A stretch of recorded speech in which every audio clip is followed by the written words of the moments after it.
My name's Allison Jones-Hyam, and I work for Physicians for Social Responsibility for a little while now, just a half a year. And in that time, I've read something that I never had before about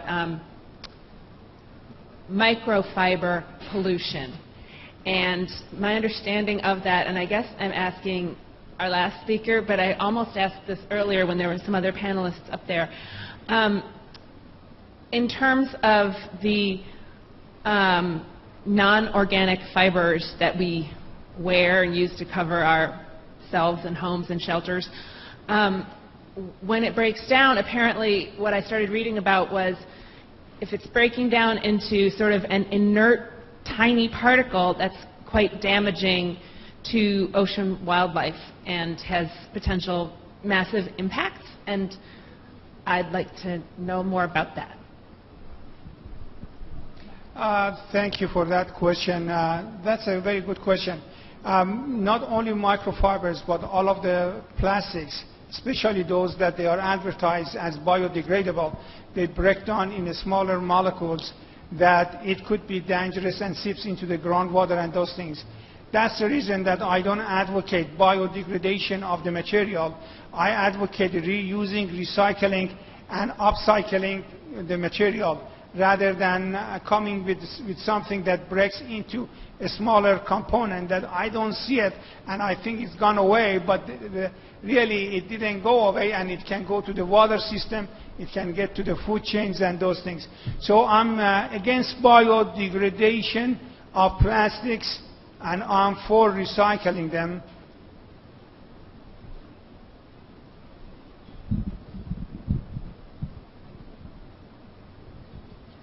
My name is Andrea, and I work in the English department here on campus. I think I probably speak for everybody. Just a huge thank you to each of you. I find each of you is doing such important work, and I personally really appreciate it, and I know other people do as well. So my question is for Anne, though. I'm wondering, maybe about a year ago, I noticed an ad for a new restaurant that was opening in Madison, and part of their advertisement said that they were going to serve shark fin soup. I think it was soup. And I wonder whether Green Seal, even if a restaurant doesn't go through the whole difficult process, I wonder if you ever just visit a restaurant and say, would you think about not serving X product? I think it's not something we have an organizational practice of, but I also think we're a nonprofit made up of people that really care about what we do and are happy to tell about what we know about the environmental impacts or human health impacts of a particular practice or, in this case, menu item. So I think that is something that we might have a conversation with somebody about if we got a hold of the right person. Maybe that person's you? Yeah.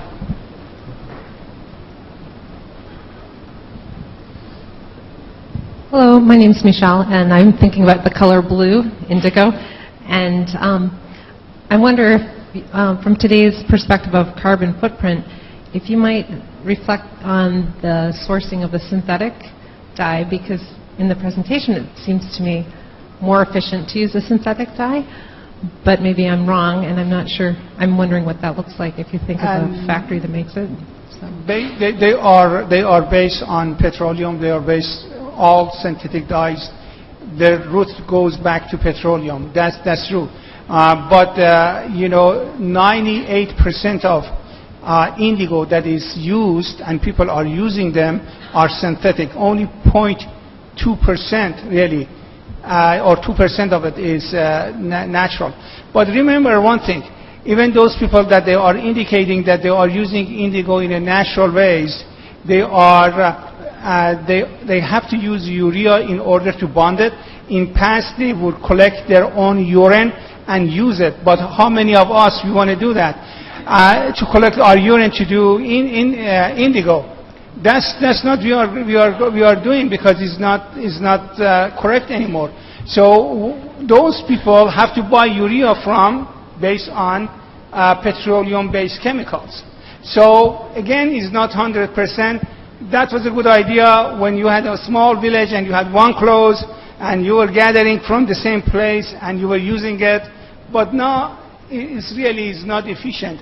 And the amount of transportation for fresh leaves and how you want to transport them, how you want to use pesticide, herbicides, and all of those things. And remember, for example, for cotton, we use defoliating agent that is one of those chemicals, cousin of Agent Orange that we use in Vietnam to defoliate and see the Viet Congs. So when we are putting those things on the field, it has an implication. And we got to look at what goes into the groundwater, what goes into our lands. So, no, indigo is not the way that it was.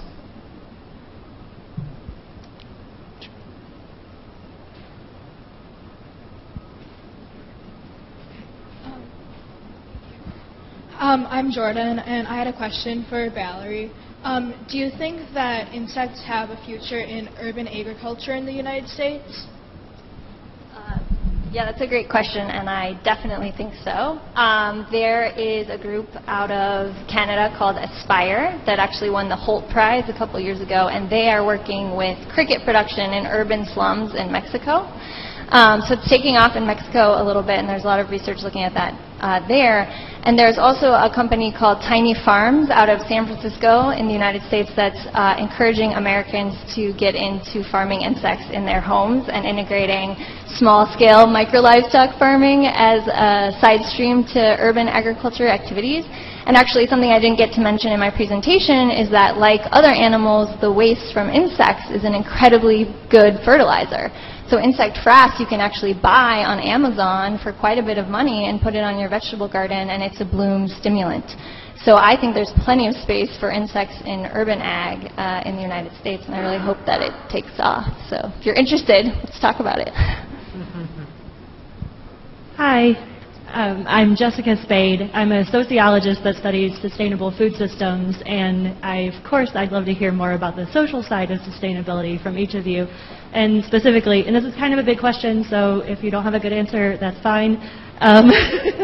But basically, in an ideal world, could you think of ways to incorporate things like social justice and the equality of benefits and costs, and also something like democratic decision making? Do you have ideas on how what you do could better incorporate these sorts of things? I know, for example, textile industry, there is no social justice in there, that the textile workers, you know, one of the reasons that we are not going to St. Denis or other places to buy clothes, because I can go to H&M and buy clothes, or, you know, that is only $4 or $5 a shirt or something. Why should I go and buy, you know, 2 years old fashion or 5 years, 10 years old fashion, while I can go, you know, buy those things? So the most dangerous things to our planet is not carbon dioxide, is not methane gas, is our attitudes. If we correct our attitudes, how we are dealing with this world, then lots of things can be taken care of. And I'll just jump in and say that social justice is a huge component of the Mighty mission. We are strategically working with disempowered women's groups in Southern Africa, but we're really seeking to collaborate with them and build relationship with them, as opposed to bring in an idea from the outside that we think will work, and really give a new economic opportunities for them and allow them to move forward with that. And additionally, I would say that in terms of edible insects, there is a interesting parallel between rich countries that don't eat insects and poorer countries that eat insects. And so we have a vision of really looking at the benefits of insects and getting away from that view of insects as being poor people food, because in fact they're nutritionally equivalent to other foods and more environmentally sustainable. I'll say from a green steel perspective, in our newer manufacturing-related standards, we do have a social responsibility section that companies have to comply with to get certified.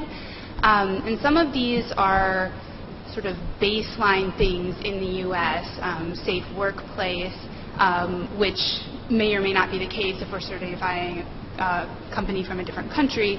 And some of them are a little bit raising the bar in the U.S., so a particular non-discrimination section lists a lot of types of discrimination that might not all be regulatory requirements in particular areas of the country. So we're starting to address that in green steel standards. On the agriculture, I kept thinking about that social thing. The farms keep getting bigger and bigger, and that's why I said some of the bigger issues we face out here is that how do you get into small farming? And it's an organic garden kind of an operation, and there's no question as the farms get bigger and nobody wants to pay excessive amount for food, we're going to have social issues with the workers on the farm. And there's also no question, and I don't know how people like it particularly, but even our own farm, without the Hispanics, I don't know how we can compete and do things out here. Now, we try to take really good care of it. That's not true everywhere around here. I think just the American dream is to have your own business and work at it, and how do you do it in a production system where you have to be a worker, you can't ever get to own it. Yeah, I'd like to add one more thing. One of the reasons that textile industry moved from United States to Southeast Asia, India, China, Bangladesh, because the labor is so cheap, less than $2 per day. So that's the reason I can buy my clothes from H&M $5, and then I pollute the environment without anybody talks to me. In here, if I pollute the environment, everybody jumps on me, but I can do it over there, take my factory and make more money and bring it in here. Remember, your closet is 36.4 times more than a few decades ago, but the value of your closet is less. It means the clothes that you are buying is very cheap in comparison to 50s. Our question for Gary is about controlling invasives. What are your most problematic invasives, and how do you control them? What kind of impacts do they have on yield?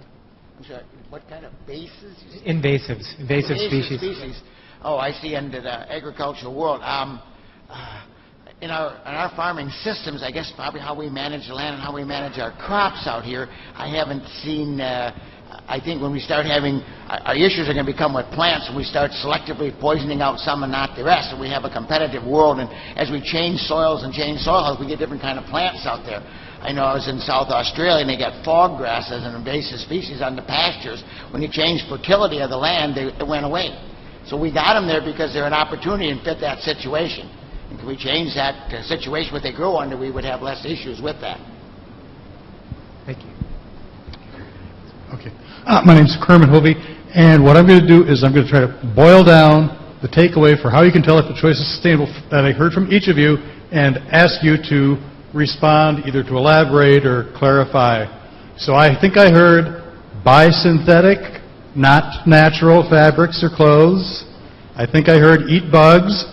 I think I heard eat at green steel restaurants. And I think I heard eat biological, or if you can't find that, at least eat organic. I didn't want to say that always buy synthetic, because each fiber has different properties and they have different use.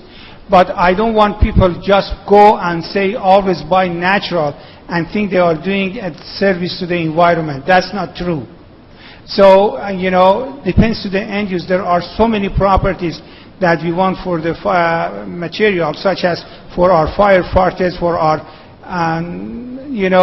soldiers, many other things that we cannot do that.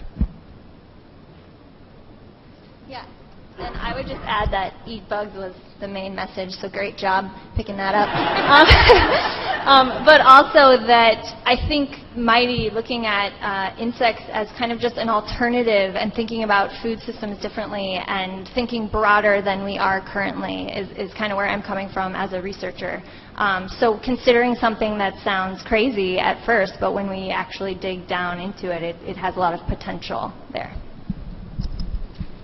I think my takeaway message, to make it a little bit broader, is look for a credible third-party certification that you can read the criteria and then see that what you're purchasing or eating is meeting those criteria.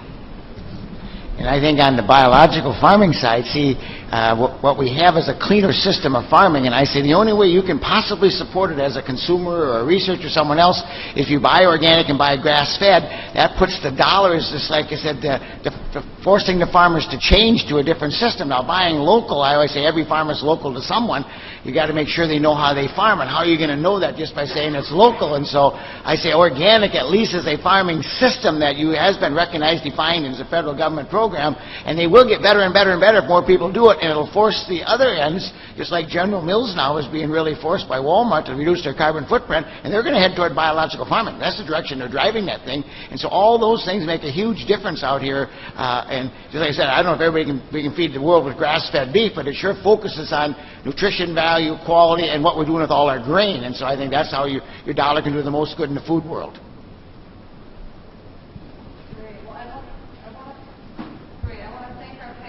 Much for helping us understand how to make more sustainable choices or how to make the right sustainable choice. So let's give our panels a round of applause, please.